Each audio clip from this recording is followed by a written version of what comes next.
This balance of power Prismatic Hunter build is going to help you create multiple threadlings, allow you to control the battlefield, plus you can have great damage and increased survivability too. Well, today we're going to check out why this build is good, plus we're going to put the build together so you can use it in Destiny 2.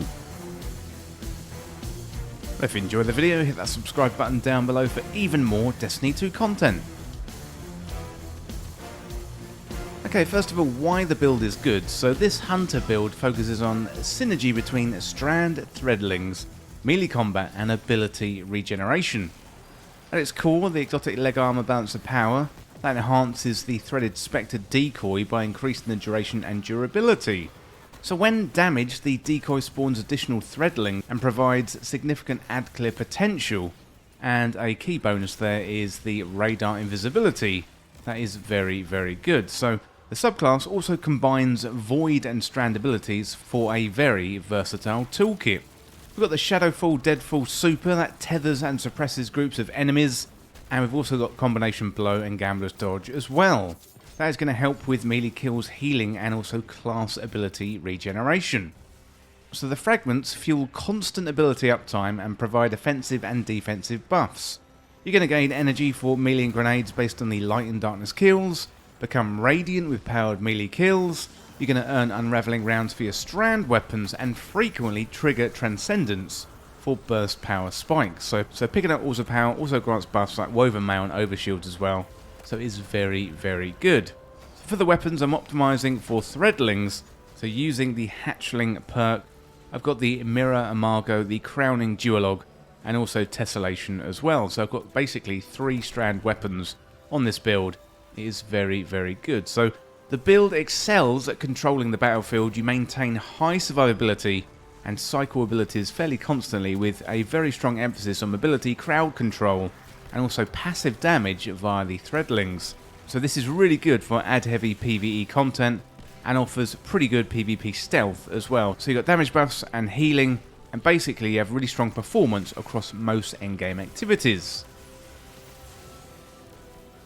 So let's have a look at the gameplay loop. You want to start off with a dodge, then use your combination blow to chain melee kills, create and detonate decoys for threadlings, grapple into enemies, then use your weapons with the hatchlings and the buffs, maintain that loop, and then also use your super for big control moments. So the loop keeps you constantly empowered, you're hard to pin down, always outputting passive and active damage via strand, and also void output as well. Okay, next up, let's have a look at the build in a little bit more detail. Starting off with the exotic armor, we have the balance of power. So they are exotic hunter leg armor with the perk double down. So double down means your threaded Spectre has increased duration and durability, and damaging it releases additional threadlings. While near your threaded Spectre, you do not appear on the radar. You can get this armor from Master Rahul in the tower. Next up, with the Prismatic subclass setup for the super, we've got Shadow Shot Deadfall, so you tether foes to avoid anchor, weakening and suppressing them for you and your allies. The void anchor fired from Shadow Shot pulls targets towards the impact point, which then becomes a trap and waits for prey, and your void anchors then have increased range and last longer. For the class ability, Gambler's Dodge, so dodge to perform a death tumble, avoiding enemy attacks, and dodging near enemies fully recharges your melee ability. For the melee, I'm using Combination Blow, so a quick strike that temporarily increases your melee damage when defeating a target, stacking up to 3 times. Defeating targets with this ability also fully refills your class ability energy and restores a small amount of health. For the grenade, I'm using a grapple, so you can weave a grappling hook, quickly pull yourself forward, grappling to a tangle immediately recharges your grenade energy. During and shortly after grappling, your melee attack deals area of effect damage and unravels targets. Next up for the aspects, I'm using Threaded Spectre. Activating your class ability leaves behind a decoy woven from strand matter that draws attention of nearby combatants. And after taking significant damage or when combatants approach, the decoy detonates, dealing damage and releasing threadlings that seek out and attack nearby foes. Also using Winter's Shroud, so dodging slows nearby targets, and slowing targets briefly increase your class ability regeneration. Next up for the fragments, Facet of Balance, so rapidly defeating targets with light damage grants melee energy, and rapidly defeating targets with darkness damage grants grenade energy.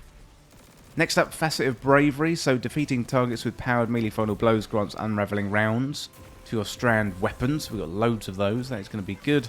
Facet of Dawn, powered melee hits against targets makes you radiant, and powered melee final blows makes you and your nearby allies radiant. We've got Facet of Devotion, so defeating targets afflicted with strand or stasis debuffs grants bonus light transcendent energy, and also Facet of Honor, collecting an elemental pickup or destroying a tag or grants transcendent energy of the same type. Finally, Facet of Purpose, picking up an Orb of Power grants either Bolt Charge, Restoration, Frost Armor, Woven Mail or an Overshield based on the damage type of your equipped super. So in this case, we are going to be getting that Overshield. Okay, next up for the weapons. So for our weapons, we want to optimize for threadlings with the Hatchling perk. I've selected a couple of my strand weapons here with Hatchling, but basically you can mix and match to whatever you have in your vault. In my primary slot, I'm using an SMG called Mirror Amargo. It's a legendary kinetic submachine gun with an adaptive frame. You can get this one from episode Heresy activities in the Nether and the Court of Blades. If you're watching this after the Edge of Fate releases, check Banshee 44, Zur, and also activities via the portal. Next up we have Tessellation. This one is an exotic fusion rifle. Got a couple of perks here. Undecidable. The weapon adapts its damage type to match your equipped subclass. And final blows grant grenade energy. And irreducible, so you consume a grenade to load a large projectile that generates an element of explosion on impact. So the Undecidable perk is very, very interesting, given the weapon can match the element of the subclass. That means you can run a full stasis or strand build for the first time.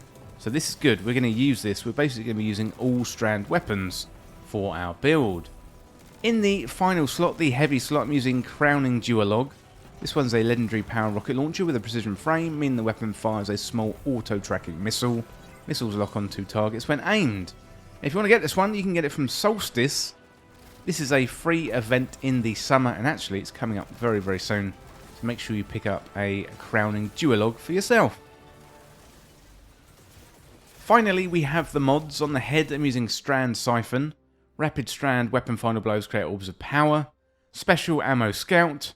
When your Ammo Finder perk creates a brick of special ammo, it also creates a brick of special ammo for your allies. Special Ammo Finder, that increases the drop chance of special ammo upon defeating a target. On the arms, I'm using Heavy Handed, so your powered melee final blows create orbs of power. On the chest, we've got Strand Reserves, increasing the amount of ammo you carry for strand weapons. And Harmonic Resistance reduces incoming strand damage from combatants. On the legs, we've got Recuperation, so that replenishes health each time you pick up an Orb of Power. Strand Scavenger, so strand weapons get bonus reserves when picking up ammo used by that weapon. And a Strand Weapon Surge. Your strand weapon gains a small bonus to damage while you've got an active armor charge. Your armor charge now decays over time. Finally, on the class item, we have Reaper. So shortly after using your class ability, your next weapon final blow spawns an Orb of Power.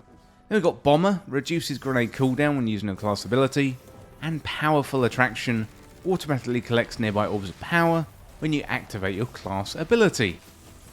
Well, let me know what you think of the build down there in the comments. I think this is quite a nice little hunter build, but do let me know what you think. But that is it for this video today, looking at a balance of power Prismatic Hunter build in Destiny 2, and as always, thank you so much for watching or for listening. Don't forget to hit that subscribe button down below for even more Destiny 2 content here on Endgame Express. Thanks again, I'll see you real soon.